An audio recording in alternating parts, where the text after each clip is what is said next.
Hi friends, welcome to the launch of WeUnite, an initiative by UN and IMC. So let's step up, participate in the conversation and make a difference. As real women, exactly to motivate and to provide a platform for men like that to stand up. It is called He for She.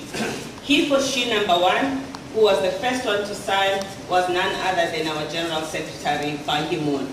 But in this room, I see many Ban Ki-moons who I know are ready to sign up for He for She.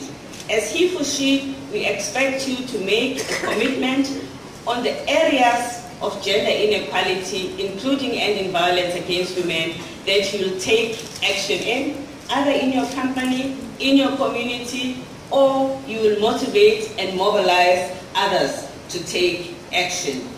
In India, we see a country that has potential to raise the numbers in the world significantly. As we stand now, we have just reached over 1 million men in the world who have signed up for the campaign. In the face of atrocities rather than speak out against them. I know of educated women who remain silent in the face of violence because they are afraid to confront societal norms and have fingers pointed in their own direction. Especially when the majority of our society fails to recognize marital rape as a crime. I would urge more women to speak out. It is not okay to feel inferior or weak because we are not the weaker sex by any stretch of imagination.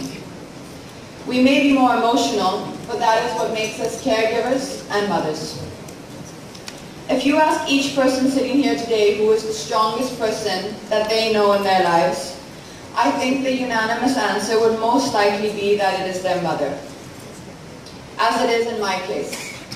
My mother is by far... They have been looked at by my profession, have been seen to be marginal issues, issues that are not in the quote-unquote mainstream.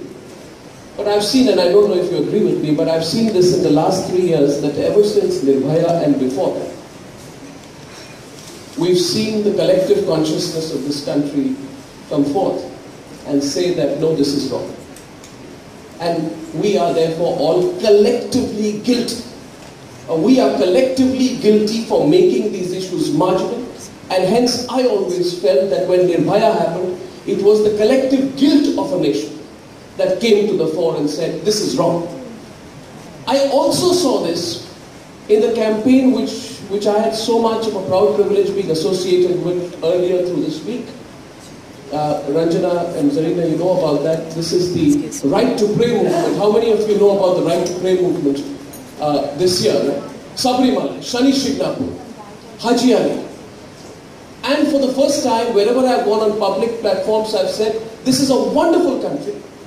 In this country, nothing will any longer come in the way. With the advent of technology, you will find it possible for women to become part of, suppliers to large value chains, whether it's to large retailers, to restaurants, to start things from home, to design things through the use of technology for larger value chains and so on. So I think economy itself is offering more and more opportunities which will give women the ability to also have some flexible timing and become entrepreneurs.